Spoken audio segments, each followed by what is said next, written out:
You're listening to the Pink Tax Podcast, where being a woman costs more and we've got the receipts. From overpriced razors to underpaid roles, we're talking money, power, and the price of showing up.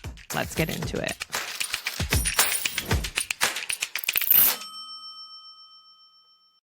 Welcome back to this week's episode of the Pink Tax Podcast. Today I am joined by a dear friend of mine, Joelle Tomlinson, who is a journalist, MC, and speaker here in Calgary, and she's known for her warmth and authenticity and her ability to connect with audiences. Having been in your audience before, I can definitely say that that's the case. But over the past 15 years, she has built a trusted voice in Western Canada, from reporting in Saskatoon to anchoring CTV Morning Live Calgary, and now she is co-hosting and forecasting on Global News. So many of you may have seen Joelle before. As one of the youngest Black female anchors in Canadian morning television history, Joelle has broken barriers while amplifying underrepresented voices. She's spoken on stages across North America, bringing clarity and purpose to panels, conferences, and live events with audiences in the tens of thousands, which is no small feat. Joelle shares her story with honesty, growing up in open adoption, navigating grief after losing her brother to the opioid crisis, and finding resilience through running, nature, and the community. Whether behind the news desk or on the stage, she believes real connection can spark lasting change. So thank you so much for joining me today. You're so welcome. I always cringe when you hear the opening bios, right? You're like, I know. Do I brag about myself? Seriously, sometimes I'll like rewrite them because they're like really long, but I also think we as women need to celebrate ourselves more, because it's like, but you do all those incredible things. And You're right. And I always gotta like work in, a coffee order or something. Like I'm like, let's personalize it. yeah, totally. I like dogs. I mean, who doesn't like dogs? Let's be honest. But you are a big runner, Am. and you have run like an insane amount of kilometers. Wasn't it like 50 this summer? Didn't you do that? Oh, yeah, I ran the Canadian Death Race this summer, which was 125 kilometers. Oh my God. The full race. The full race, I was on a team this time around, but the furthest I've done solo is 108 kilometers. Oh my God. Which feels funny. I say it out loud and I'm like, yeah, that's normal. But my relativity measure is very off because I have friends, one of my closest friends ran UTMB, which if you're an ultra runner, it's like the Boston Marathon of ultra runs. And she ran through the Swiss Alps and it was 170 kilometers, went through 3 countries. So I'm like, yeah, it was just 100. So basically you can run to Red Deer. Absolutely. I think, yes, with the right training, maybe not right now. But like maybe not down the QE2. But like in theory, the length that you're able to run is to Red Deer, which is nuts because I'm like immediately bored on that drive. That's why you don't run to Red Deer. You gotta run in the mountains. That's my suggestion. When we are talking about money, I always like to start with understanding kind of what people's upbringing was like, and like how their childhood and like early adolescence kind of shaped their relationship with money. So I'm curious if you'd be willing to share your experience and kind of the relationship that you've had with money over the years. Yeah, I would say my relationship with money has been tenuous at times. I have an entrepreneur father who I would say will never retire. He starts businesses left, right, and center, and I watched that throughout my entire childhood. And then I have a mother that was in a more traditional role. She was Yeah. an emergency nurse and stayed with the same hospital in Saskatoon for my entire life. So that's where I saw her. She brought in the steady income, whereas my dad was starting businesses and being an entrepreneur. He was with Compaq, which, if you're of a certain age, maybe it turned into digital, which was one of the first computer companies. Oh, cool. It was very cool, and then shifted into the aviation industry. Wow. That started a company building and maintaining airplanes, and so I got to watch the chaos of entrepreneurship. I feel like chaos is an apt word. It is. And see also how that impacted my family. As a child, you're not understanding that maybe there's more trips one year or no trips one year, Right. or certain sports one year, and we can't do something one year. I think it's just, I'm not understanding its ebbs and flows of money. I'm just wondering why my parents are choosing one thing and not choosing the other. So I understood it in that sense of experiences. Also, both my parents very different with money. And I think they'd laugh if they watched this. But in the end, I think now my mom handles most of the fiscal decisions. Love you, Dad. I think uh, he spends money on what he loves. So I've watched him just purchase a small plane like a Cessna, and he'll go in it with a partner, and he'll do the maintenance on it. So there's always some service swapping and trading. And I've watched him chase those decisions and spend money on what he loves. Whereas I watch my mom is more of a saver, maybe even a bit more protective of money, which I definitely took on. I took on a bit of a protective role. My savings, my money, my hard work.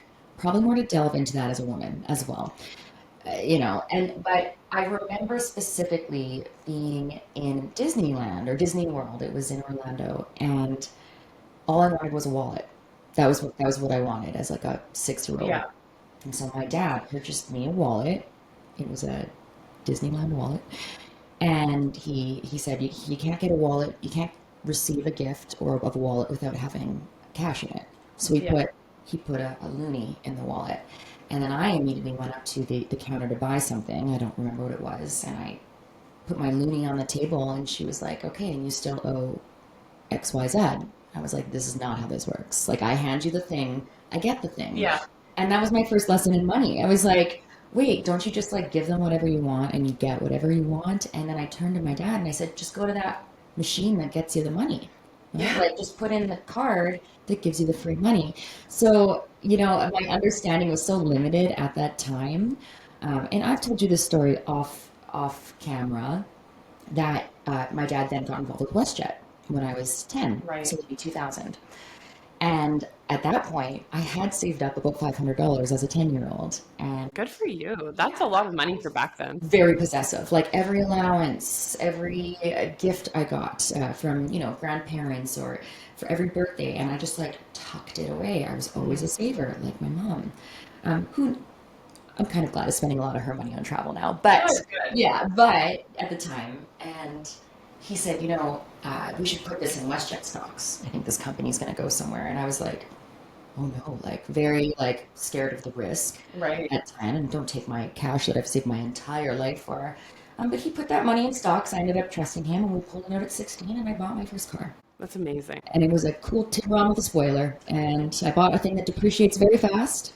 And that's also another lesson in money. But I think what a cool lesson in the sense of like actually building wealth, because I think so often, and like I grew up in a family where there was 2 accountants, and we talked a lot about, saving for a rainy day, but never about investing. And you're right. And I think I don't have many friends who talked about that. And I don't know if I fully grasped what had happened. But my money had more than quadrupled at that point. And you can't do that with a savings account. No, absolutely not. The other thing my parents did was they started an RSP account for me when I was a little kid. So I've always had one. And so I didn't know what it was until 5-10 years ago. But it was something that no matter what, that even $50 was coming out of my account every month. Even when I had almost no money as a student, I always knew that RSP was growing. And that's I gotta grant my parents some credit for that. Absolutely. And, we know that it's like the small habits that you start with. I walked into a bank at 19 and put $25 in an RSP, and like $25 was nothing at that point in time. But, I did that every month, and, it's the habit that you learn. And it's interesting because I've just started navigating some money conversations with my son. Because He'll be 5 next week. And we were at Michael's this weekend, and, that kid doesn't want for anything. Like he gets everything. He's doing just fine. But he was quite enamored by the Christmas. yes. And he picked out an ornament, and then he picked out a craft, and I was fine with that. But then he wanted this like tree, this like little magnet tree. I don't know. And I had said no. I was like, 2 things like and I was like, if you really want this, like you can buy it with your money, but you have to pay mom back Oh once my we get gosh, I home. love that. Did you put interest on that? No, I didn't. And I took off the tax and I rounded down. Anyway, so he had to pay me $7 when he got home. And so he gave me this money. And then he goes, can I have it back in my piggy bank? And I was like, that's not how this works. Like, Yes, the lesson. and it's hard, but like, because you're like, oh, well, like it's $7 is like not a lot But in the it's the grand scheme of lesson. things. Yeah. It's the principle. You gotta pay back. So we'll see. I don't think he quite understands, but I put it in like a little, I have like some coins to like give him on a weekly basis. And so he's like, oh, you'll just give it back to me. And I was like, well, no, not quite. Like you have to kind of earn it back week by week. But it is interesting starting to navigate those with a 5-year-old. And also like this tree, like it is made of styrofoam. It is the cheapest tree I have ever seen in my life. And it took everything in me not to project onto this kid that like this isn't worth Yeah. it was like $14 before the coupon. Loved it. Oh yeah, you got it. I mean, you can't go to Michael's without a No. coupon. If anyone pays full price at Michael's, you're getting bamboozled, my friends. Absolutely. But it's like in this case I was like let my kid be bad, not bad, but like buy this thing that I don't think has any value. 100%. And let them make their mistakes. And the lessons hurt a lot less when you're 5, I Totally. believe. Yeah. When you can get your $7 back, but through mom and dad, than being a 35-year-old buying the thing Totally. and getting burnt in the end. I would rather he wastes $7 now than $7,000 when he's 35 or whatever it ends up being. He'll thank you. It might take 2 decades, but he'll thank you. Hopefully. Okay, so I didn't actually think we would talk about like childhood. I'm also curious though, because these are none of the questions that are on my list, but your husband is an entrepreneur. And so you work full time, but also are an entrepreneur. And you kind of talked about your parents and how you watched your dad in the like chaos of entrepreneurship and your mom was the stability. I'm not sure if you ever plan on going full time as an entrepreneur, and you don't have to, share that or anything. But how is it like in being in a relationship with an entrepreneur while also still kind of being entrepreneurial in nature when it comes to money? Yeah, we are a fun bunch, my husband and I. I know that I did not plan to marry an entrepreneur. I knew that watching the ups and the downs and watching my dad accounting and watching some of the stress that it felt like inflicted on our family, um, I didn't want that. I was like, I would like to be a lawyer and a surgeon. I would like to be those two people in a relationship with a steady paycheck Yeah. and a very, and for the lawyers and surgeons watching this, I obviously know nothing, but it just seemed like those are the decisions you make for the fiscal reward in the end. Right. Right. And then I went into journalism, so that's confusing. But it's because I loved storytelling, and for those who don't know, journalism, the starting wage is like very, very low. It's almost atrociously low. If you talk to any journalist, particularly around my age, so mid-30s, most of us were making in the 20s when we started a full-time journalism gig. So That's so low. yeah, oh yeah, I was getting subsidized by my parents. I was eating every Sunday at my parents just to Totally. feed myself. So I was fortunate, but not everyone is. And and then I met my husband when I was 19. Started dating at 24, and it's funny that I was attracted to it, but I think it also felt comfortable. I grew up with an entrepreneur. I understand that side of things.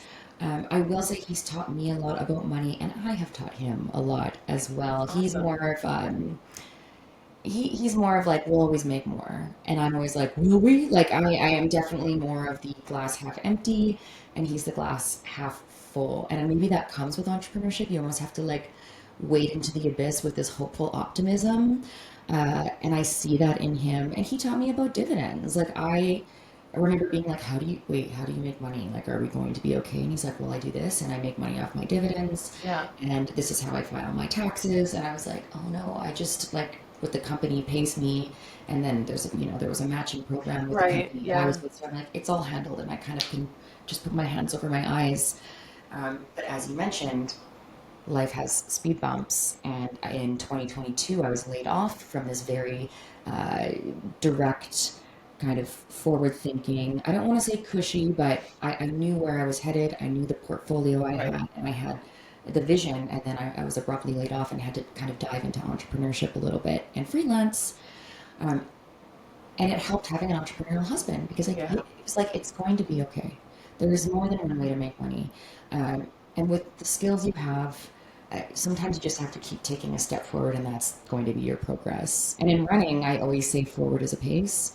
I also use that in life now. Oh, I like that. I'm gonna steal It that. doesn't have to be this blistering pace, right? Like forward is a pace, and particularly since I'm attracted to ultra marathons, truly forward is a pace because you can be at zero, climbing a mountain at a wild percentage grade, thinking like I'm barely moving, but hey, But you're still moving. one step is still moving, and that's how I feel with entrepreneurship. And I can say that for the first time in my life, my husband, who just launched his new gym and physio clinic, Chiro massage.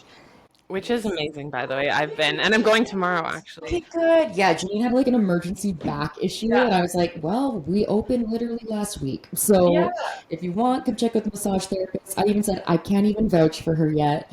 And Oh, Janine she's texted me amazing. immediately after, and she is. I've now Yeah. completely, I'm all over her. She's great. Tell us the name of the physio. Calgary Strength and Physio. Okay, perfect. Yeah, just opened near Mount Royal University in Calgary, and I'm biased, but I think it's fantastic. I met my husband as a client, so I can say that he snagged me first as a client, and then I ended up marrying him 10 years later. But coming back to the original question, I just think for the first time in our lives, things make sense. And if you look at the timeline on that, that's a decade, right? Like that's a long time for things not to make sense, Yeah. for us to just be hopeful. And he's encouraged me more than ever to trust in myself and my ability to make money and my ability to make money in a non-traditional format because I didn't want to do that. I feel like I have to remind myself of that too. So maybe I just need to hang out with your husband more. It's great. Because you're the second person actually today I've talked to that has been like, entrepreneurs have to be like, just must have to be so optimistic. And I was like, I'm not a very optimistic person. Maybe because you're a money person too. Like maybe it was the field you were in. Uh, Maybe I was taught to be skeptical because I'm an accountant. But no, it is a good reminder that if you're like an entrepreneur listening to this, you do have to believe in your ability to make money. You do, and maybe it doesn't make sense right now, but it will. Listen, my husband owned a gym and the pandemic hit. Ugh. It was truly the worst business to have. Restaurants could argue as well, but we had the amount of shutdowns, I'm speaking province to Yeah. province, but in Alberta, gyms were impacted the most because the shutdowns were the most extensive for fitness and health and beauty because Well, and like massage was shut down because I was pregnant. I was pregnant in the pandemic and I was not happy that I couldn't get massage or acupuncture or physio or chiropractor. I was in a bad way. it was really hard, and we were relying entirely on me and entirely on government grants that we then had to pay back, right? So And that's so much on you too. That's so stressful. it was hard. It was hard on our relationship. We watched him go through actual medical burnout. So that's something entrepreneurs have to think about as well.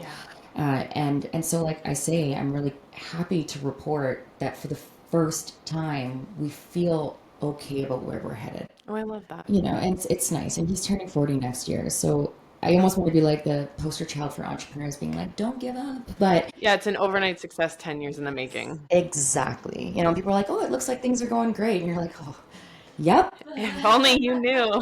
A couple tears behind this one, Yeah. but I'm sure it's a common experience. Anyone who's an entrepreneur feels that 100 million times a day.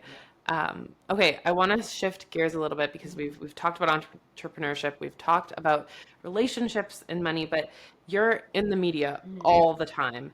And I wrote the book The Pink Tax, and we know that the pink tax is an economic disadvantage that women face. And I also want to, always talk about the fact that any level of intersectionality just makes that worse. So whether that is being a woman of color, being neurodivergent, being part of the LGBTQ2S plus community, like all of those things just make these gaps even worse. But I'm curious how you feel maybe traditional news or media coverage might prioritize different stories about gender economic issues. And maybe is there a tendency to frame them in a way that is like women's issues as opposed to like systemic societal issues?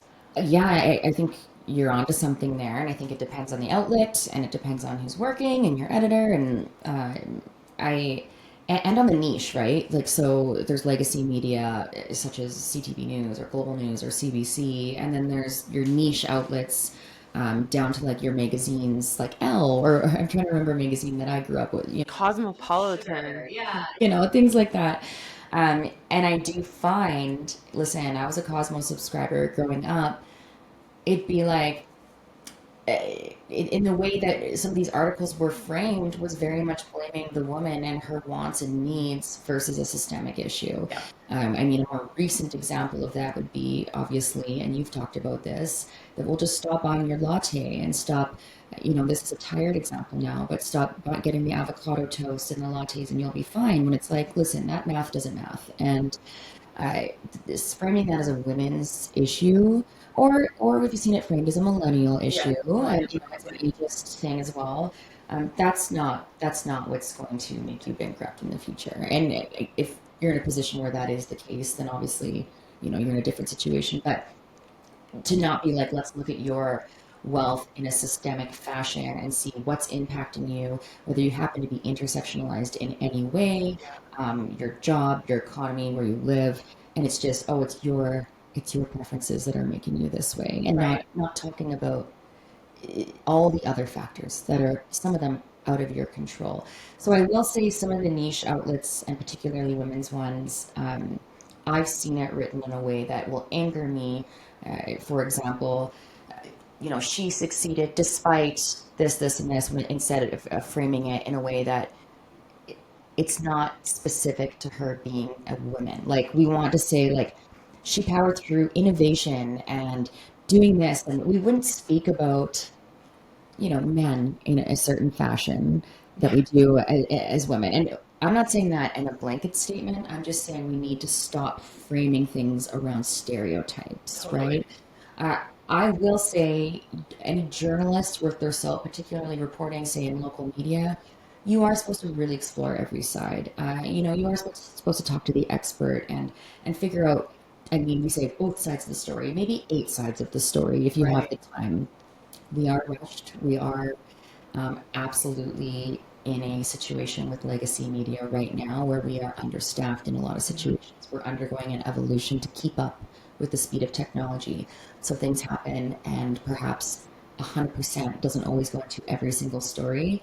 And it's up to us as writers and journalists and storytellers to do better. So I'll admit that. But there's also recent examples, where media has done a great job of changing the game.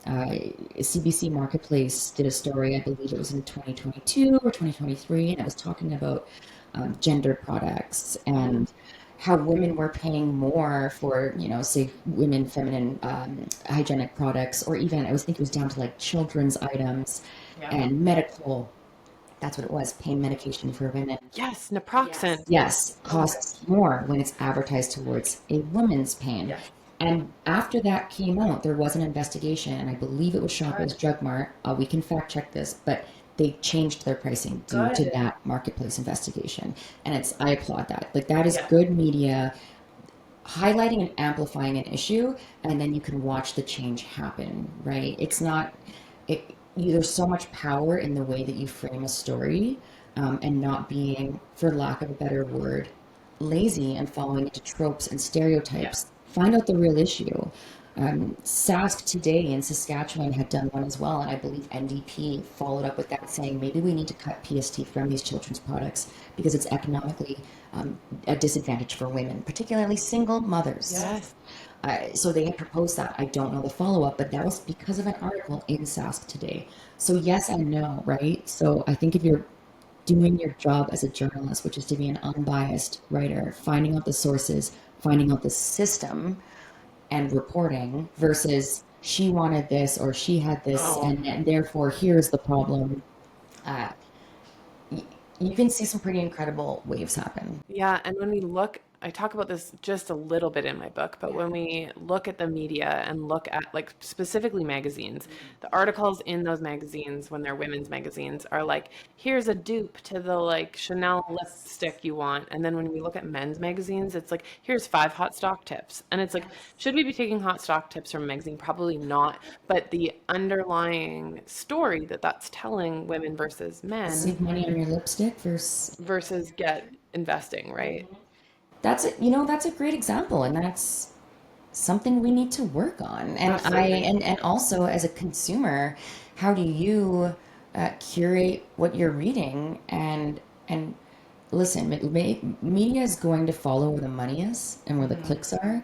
So, you're curating what you're taking in. So, go to The Economist as a female reader and write in. I actually see a lot of the inputs that get written specifically to Global News Calgary, whether they be friendly or not. But sometimes people send things in, and I'm like, noted, great. Like, do you realize you said this, and that disproportionately impacts this, or this, this impacts my culture, or you said this way, and I'm like, oh, okay, great. Call me into the conversation. I say that all the time. Uh, Calling out doesn't do much. If you call someone in, Yeah. they're more willing to change or look at it from a different lens. So we're recording this on November 17th, and last week there was an article that the New York Times published called Women Ruined the Workplace. I know the article.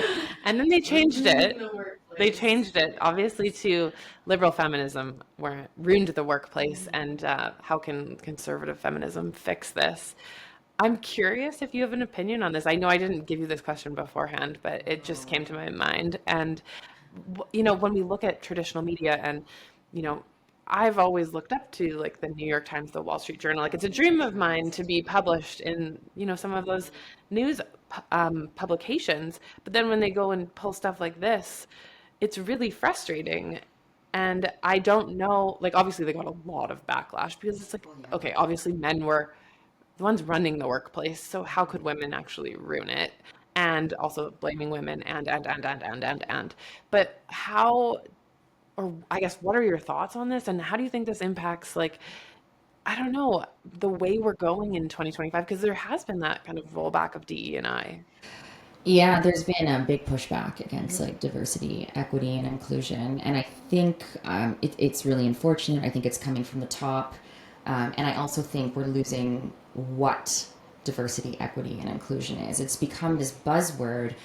What it is it's a meritocracy. We want things to be by merit, Yes. and people have a hard time. I don't want to call anyone out on this, but we have a hard time wrapping our heads around the fact that this is not a treat anyone differently. It's just let's even out that start line, right?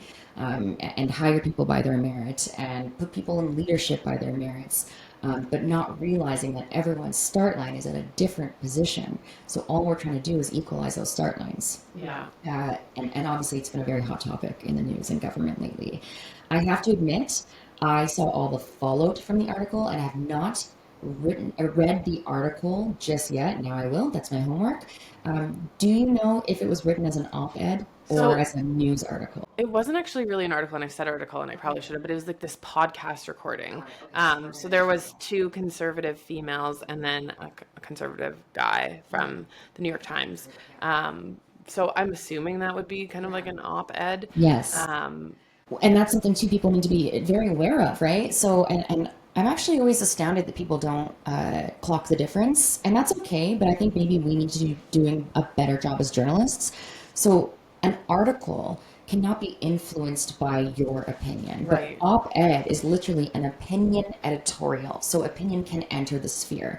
So, when you're reading, and if something incites you, go up and check the byline and check and see what their niche is and check and see if they're allowed to insert that bias or that opinion and Yeah. whether you're being rage baited a little bit because hey, rage bait gets clicks and views and money. Whereas a news article, we ethically cannot do that. We conduct ourselves by, in my case, journalistic practices and principles. We have rules. We have to have first-hand sources, so we can't say, "Oh, this person said this, and I heard it in this." You have to go. I have to go. Talk I to that spoke to person. Janine Rogan, and she said this, and I have a recording of it. And if legal were to come after me, I have the evidence because the defense against any sort of libel suit or defamation or Right. slander is truth. So always checking to see if something is, That's editorial a or really, really good reminder. And so it's at the top of the article. it'll say who it is, byline. A lot of times it'll say op-ed or opinion or Yeah. even podcast and check that out. That's Always a really make good sure. reminder. Yeah, and it's just critical reading, right? But I think I forget I immediately check for that. But I'm like, well, I grew up in this world. So I'm always like, oh, that doesn't seem. And then I'll go look and be like, okay, yeah, this is this person's opinion. And that's fine. I'm happy actually to read people's opinions. I'd like to take them in and see if I agree or Yeah. disagree or am neutral. But I saw the title and I laughed and I was like, "Whoa, that's a rage bait title." 100%. Immediately, 100%. I was angry. Of course, I was angry, but I was like, "Well, what it's about?" And that's why when I said, "Okay, I have to fully be transparent and say I have not read the whole thing. I have read the fallout." Yeah, and I've mainly seen the fallout as well, right? Yes, and so I think this, unfortunately, this piece is a part of this system we have right now in media where we are trying to get likes and views and clicks and counts, and it's rather unfortunate. It's there was another. It was not in media, but I mean, I'll call them out. Aritzia had an online campaign and an advertising campaign, and it was actually a friend of mine, a lawyer, and she said, "Is this a joke?" And she had screenshot. She was shopping just online on Yeah. Aritzia, and it said something along the lines of, and this is not verbatim, but I have the screenshot somewhere. It was like, "Work fixed so you don't actually have to know what a Q4 is. Look cute so you don't have to know your technical." Yeah, Oh my God. yeah. I'll send you the Please, screenshot I after. I love saved to. it and I immediately posted it on my Instagram story. Um, with the, by the way, this is my opinion. This is not, Right. attached to any media outlet. But I was like, really, like this is where we're at. We are going to devalue women's knowledge. Of economics and say that they're in the office looking cute and not knowing what And that's I'm sorry, fine. Q4, like it was I think it was Q4, and it really enraged me. And I was like, but it got me on the site, and I was looking at the suits, and so Yeah. we have to admit, right? And so I don't know. I think things are really polarizing right now. I can't speak for other journalists or other media outlets. I think we have a responsibility as storytellers to really amplify. Um, what's going wrong, what's going right, and also understand the power of our words. Yeah. Um, Obviously, south of us is going through a bit of a time right now. You can tell when somebody's in the journalist world, right? We're like, well, to the south there are some things happening, and they're impacting us in here in Canada as well. Yeah. And so a lot of like narratives and storylines. Uh, it'll be interesting to see with the current government that's happening in the states, and uh, the media changes also every 4 years in response to that. Yeah. It it it it's so frustrating that what is going on in the States is impacting, what companies are doing in Canada, but also our media, Our media, yeah, right? and keep in mind, some media companies are independent; they're citizen journalists. Some people don't have JPP, journalistic practices and policies. Yeah, So always checking to see where it comes from, and and going beyond the headline. absolutely. See who the sources are, and do your research on them and see what they have contributed to, and see if they have the actual standing and certifications to be speaking about that. Behind every major business decision, an acquisition, a negotiation, a dispute, or a strategic plan, there's someone assessing value. That's where CBVs come in. They provide independent, credible valuation work that organizations rely on. If you're serious about building a career in finance, understanding valuation isn't optional anymore. Okay, so as we try and build tables that are more diverse, and I think you do need diversity to make sure that we are hearing kind of everyone's stories, right? Alberta is not just made up of white people. Um, how do you think having more people at the leadership table that are diverse, whether that's like in the newsroom or if that is actually in kind of like management, how that's shifted over the years, what you feel is actually helpful to getting stories of more diverse groups of people? Because I think also, if and this is everyone has bias, right? But like you don't necessarily think about someone else's story or community if it's not brought to your attention and if you're not like living it or know someone that maybe is going through some of that. Oh, I mean, perfect example, right? Something that touches everybody is, let's say, cancer or Alzheimer's. And so it's very easy in a way to feel that pain of someone else's story because typically we all care about somebody who's going through something like that. Yeah. And now apply that to being intersectionalized in any way. Mm-hmm. So I cannot put myself in the shoes of, in my instance, say, a queer experience. Right. But I have people I care about very deeply that are. And when they tell me their experiences, the secondhand pain that I feel, sometimes you have to then put those shoes on, and if you have that platform and if you have that power, enact some sort of impact. In my case, it's storytelling. I'm not at a massive leadership table, but I can only imagine if you have that person at the leadership table being like, we need to focus on this issue because it's impacting 40% of XYZ, and we do not have that voice. And I mean, punchline here, we do not have these voices at leadership tables, or we do not have enough of them.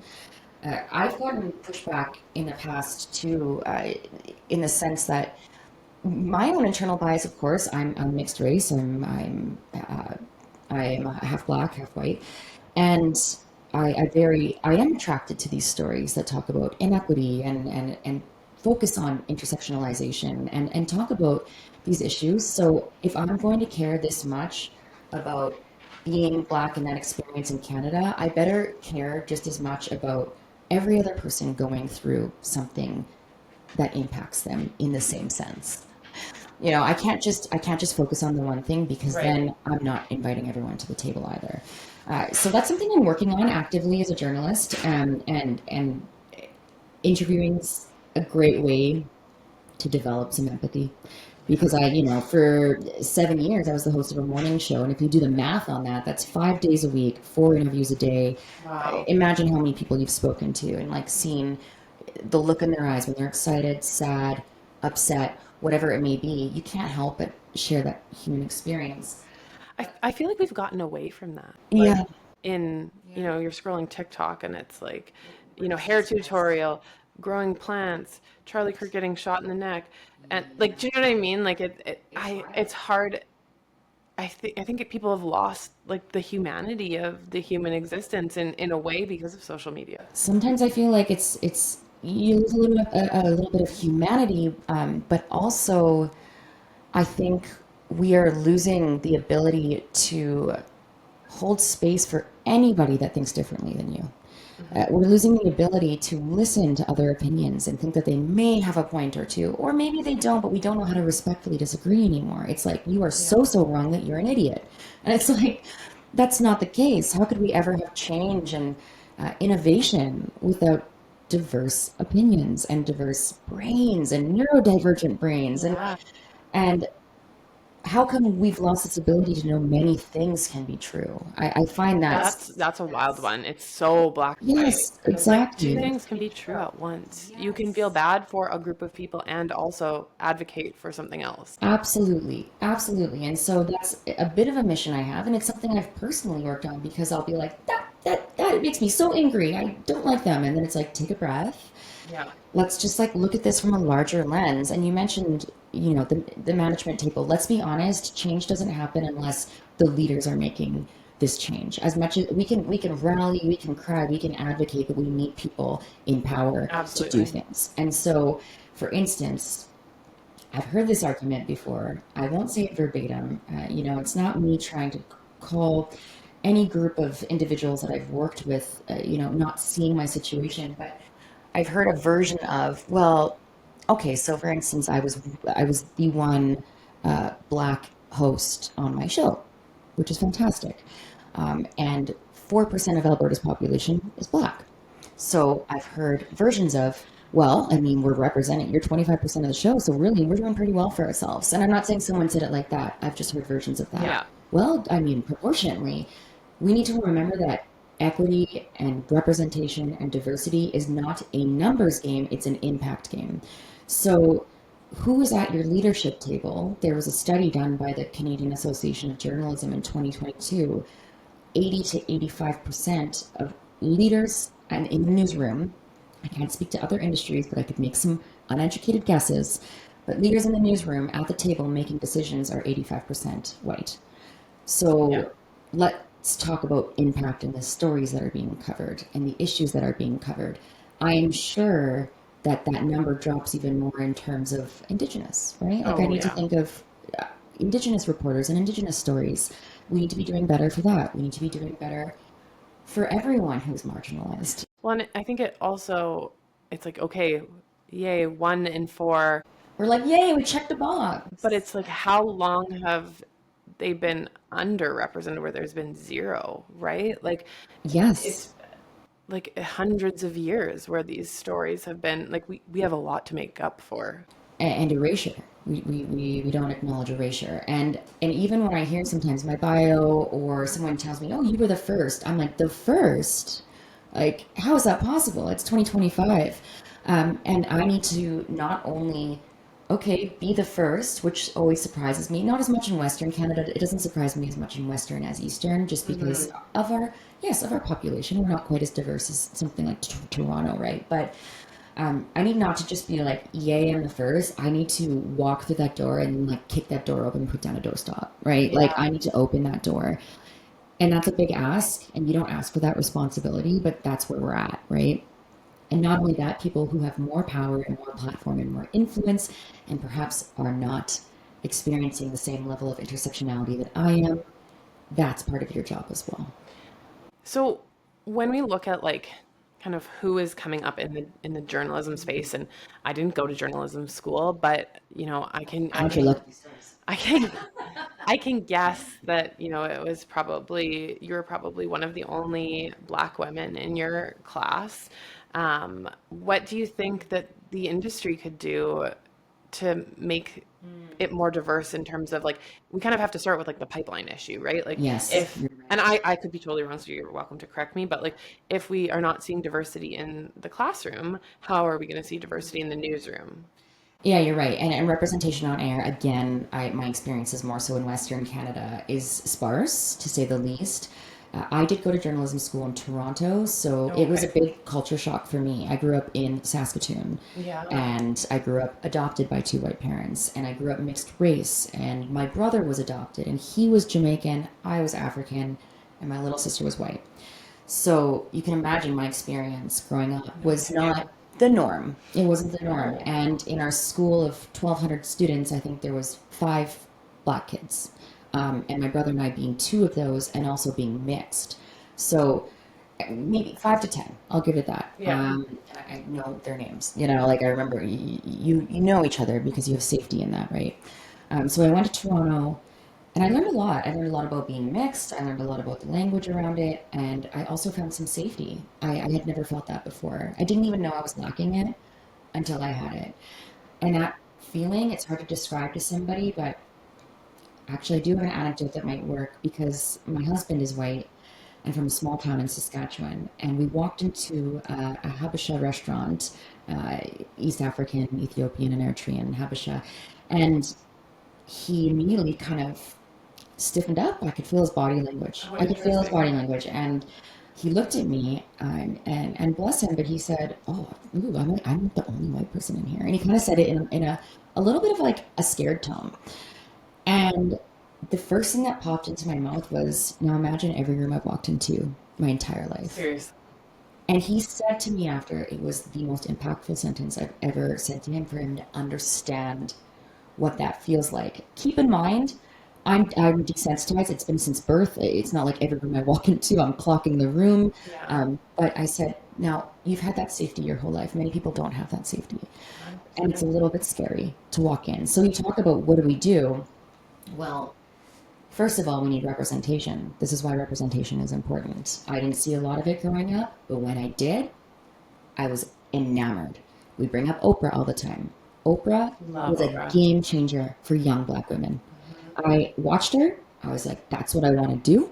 That's who I want to be. I want to talk to people. I want to learn their stories, and I want to give everyone cars. No, I'm just kidding. But I Honestly, wish. I wish I could. one day if Oprah sponsors the podcast, Oprah, please sponsor the podcast. Yeah, we'll give cars away to everybody. But like, look at that impact. I'm literally doing it. I'm doing a version of it because I saw it. You can't be something you don't see, is a quote I heard. So, and the amount of messages I have just in my DMs of mothers of young girls who've said, thank you for wearing your braids on air. Thank you for wearing your curly hair on air. Thank you for being who you are. You don't understand the impact. I make my daughter watch because of this. And those messages have made me, I save every single one of them. They're all screenshot. And I save them because of representation.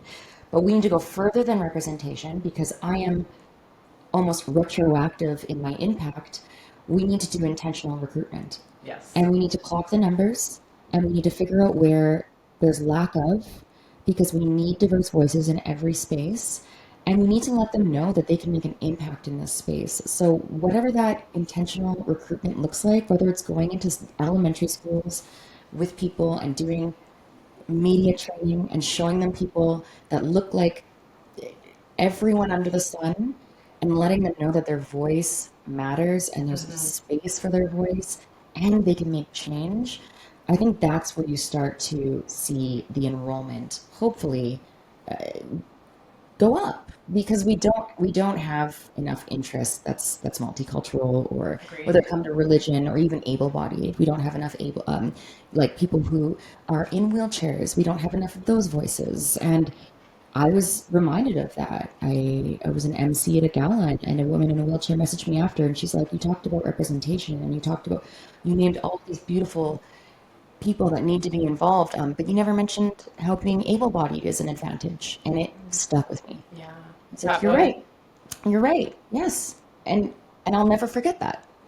And I think that you put that so beautifully in a way that I hope more people take feedback, because I think it can be, feedback is hard, and I think it can be, really shitty to hear that you did something wrong, It or is. you take it as like a personal attack. And I was on a panel once and I said, know your worth and then add tax, right? Like that's like Right. a Yeah, nice little clip line. I have, and I've stopped using it because I had a black woman on the panel say to me, like in the middle of the panel, she was like, I just want to like pause you there because like when you say like know your worth, like, and this was an American panel, she's like, my people come from like slavery. And she's like, so know your worth, like technically, like, you know, based on how the US was created, like her worth would be zero. And I was like, I am so sorry. I never saw it from that perspective and I have stopped using it. And I think like Just gave me chills because it's taking the feedback, and sometimes it hurts. it did hurt, and it was in front of a whole group of You people. got And you got called in hard. yeah, I was like, oh shit. Like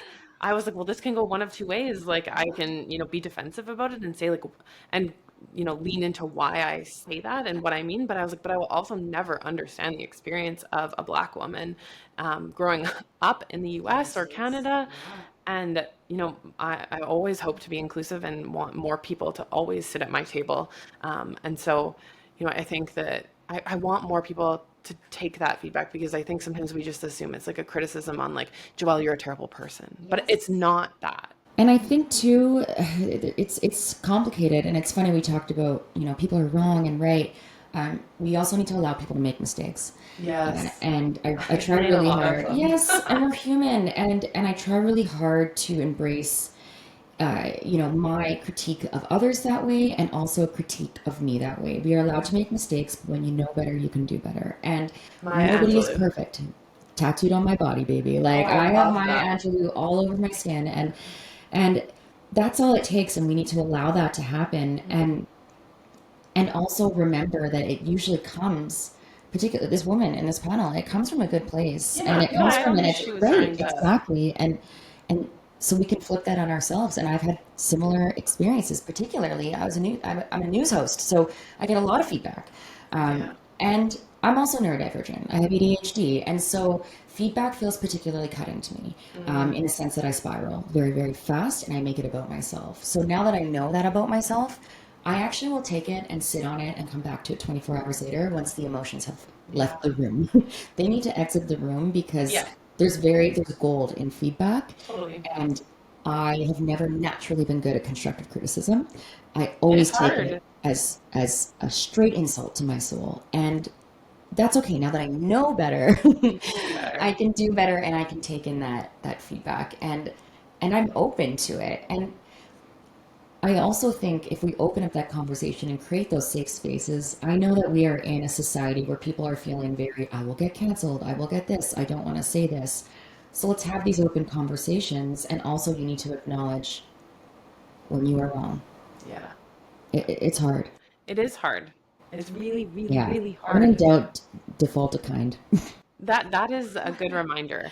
Okay, my last question for you has nothing to do with anything we've talked about I today, know but I took us way off the no, money, no. didn't I? Oh, I loved the conversation that we've had, but my last question is also not written down. But I was watching the morning show, oh my gosh, yeah. and I want to know what have you watched the morning show? I guess is my first question. Sure have. Yep. And what are your thoughts on it? I haven't completely wrapped it, but I've watched many seasons. Uh, I think it got better. You can tell as a journalist watching that they've obviously conferred with actual journalists because you're like, is it yep. like The first episode I ever watched, they like open up the show and Jennifer Aniston's like walking on a treadmill at 2 in the morning. I was in morning television my entire life, and I'm like, girl, you know none of us are walking on that treadmill at 2 in the morning, and the town car is not picking us up. yeah, I was like, do you get a town car? No, we don't even have makeup artists. So of course, Canadian versus American, very different. Right. But I remember anchors laughing about it because I was like, wouldn't that be nice? So that part, absolutely not.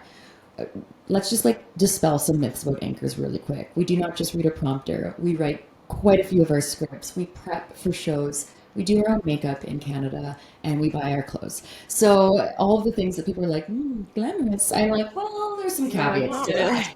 And we're very tired, especially the morning show ones. But there are bits and pieces that are very true, and I will. I mean, I'll go on record and say it. The male to female issues that are brought up in that show are very true, The power imbalance. and the power imbalance. And again, power is not just numbers; it's impact. So even if you have, we've had people say, "Well, you have a female leader." Well, rest, but sometimes it's still the male lens that is winning out. Sometimes it's still the gendered and systemic inequality that is winning out. And I felt it particularly. You had mentioned I was one of the youngest anchors to take the chair. I believe the youngest at CTV Calgary in that sense, in that exact role. I felt scared, right, to raise my voice and to have an opinion. And I would notice some of these things. And it's not a call out of the company whatsoever. It's a call out of the entire system of Yeah. power. So, yes. And you can't have stories without some origin matter. So, obviously, there's a lot of the Me Too that works its way throughout the morning show. Well, if you go do your research, that happened to the media as well. It happened to legacy media in Canada, and it's over the last not couple of years, but if you look through almost the COVID era and prior to that, there are many stories very similar to what happened in the morning show. And like I said, they probably had some inspiration from that. Yeah. I mean, we know what happened in the States with media and, sexual assault that occurred and using your power to tell women what to do. Movie Bombshell came out of that, right? Yeah, So absolutely. these are true and documented facts. So absolutely. And when it comes to a very basic example, uh, women hosts and journalists and the vitriol we take versus our male counterparts. Oh, I'm sure. This is it. You should see my inbox, I right? don't want to. And Actually, I do. I want to respond to all of them. I love that. My husband did too, and I was like, just stop. It's not worth it. But my co-host, who I had for many years, and I adore him actually, but he was teaching a class in journalism at one of the schools in Calgary, and he had a class, and he asked me for comments that I'd received over the past 6 months, and he used those and he plastered them on the wall for his students in comparison to the zero that he had. What an impactful. Yeah. And Wow. he showed it, and I think his punchline or his drop the mic moment was like, "These are all to my co-host." And even when I sent them to him, he was like, "Wow, like wow." Like, I'm like, send them to me. Like, I will find their bosses. Like, Get them fired. I will go to the ends of the earth. But it's incredible how we'll do that, and I'm not saying that men escape unscathed, but I will say that we are very quick to jump on women and tear And them their apart. looks. Yes, my looks, the color of my skin, my intelligence, right? Even though sometimes it wasn't even me who read the story, but the comment is directed at me. Yeah. So It's an interesting, and on the morning show, you do see a lot of the hatred towards women being shown on that show, and it fired me up. I couldn't really watch, like, you know when people binge watch shows, I could only watch about one at a time because That's it fair. strikes home a little bit sometimes. Yeah, I think the other show that does that is The Pit is like quite, it's a medical drama. And I guess it's like quite similar to what the Like actual the emerge ER is docs like. and And nurses. Oh, my mom couldn't watch it then. yeah, and a lot of people, a lot of ER doctors were like, nope. And you know they're talking to like people who've been there, right? Because you're like, oh, that situation is very accurate. Yeah, And definitely. raw and real. So yeah, it's. But I like the show. I liked Jennifer Aniston in it because at points I hated her and at points I loved her, and I think that's life. I think that that is, such a well thought through character, because you don't just always love someone for like forever, right? Like there are things people will do that you agree with and you disagree with in life, and Yes, and her character as a white prominent woman has to then at points, I won't spoil alert, but she has to come to terms with her own power and what she needs to do to help other women and other people who may not have it the way she has it. And watching that, I loved watching that character arc, yeah, and it's important to me because it means if we take it back to this conversation, there are diverse voices at that writing table, and they are telling this story. yes, And that didn't come from one homogenous view. That came from no, people sharing their experiences. And what influences this younger generation? Pop culture, shows, Netflix, TikTok. So 100%. there's power in Yeah. having diverse voices tell stories. Yes. Okay, if there was one thing you were going to leave listeners or viewers with. Oh my goodness. Does it have to be finance related? No, it could Anything. be anything that you think is really important right now.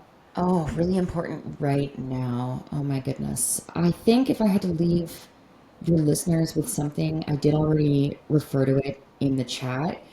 It's firm compassion. I think that kindness and compassion need to be a default, but you don't need to drop your boundaries to do so. Oh, I love that. So This don't, is, yeah, it's something I'm learning. I'm learning all the time.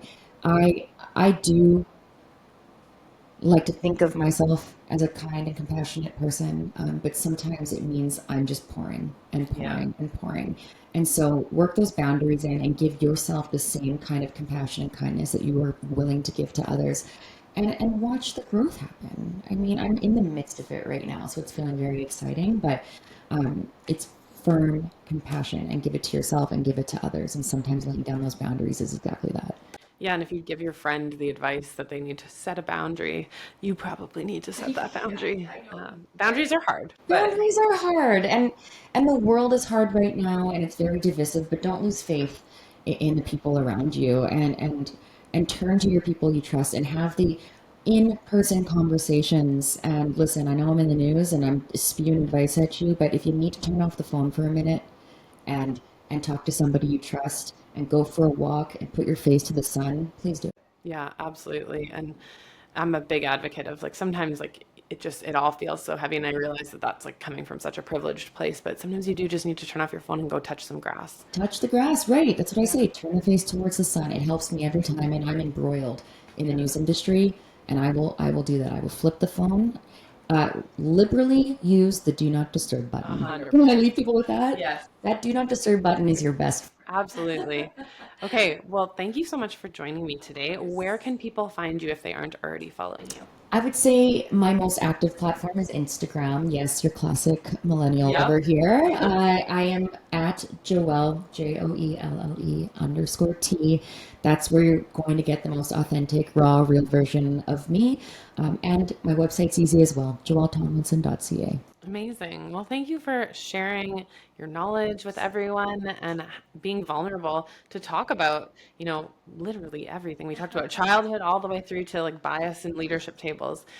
So thank you again for spending this afternoon with me. Thanks for creating this platform. Amazing. Well, if you enjoyed this episode of The Pink Tax, please make sure that you like and subscribe wherever you are listening to your podcasts, and I will see you next week.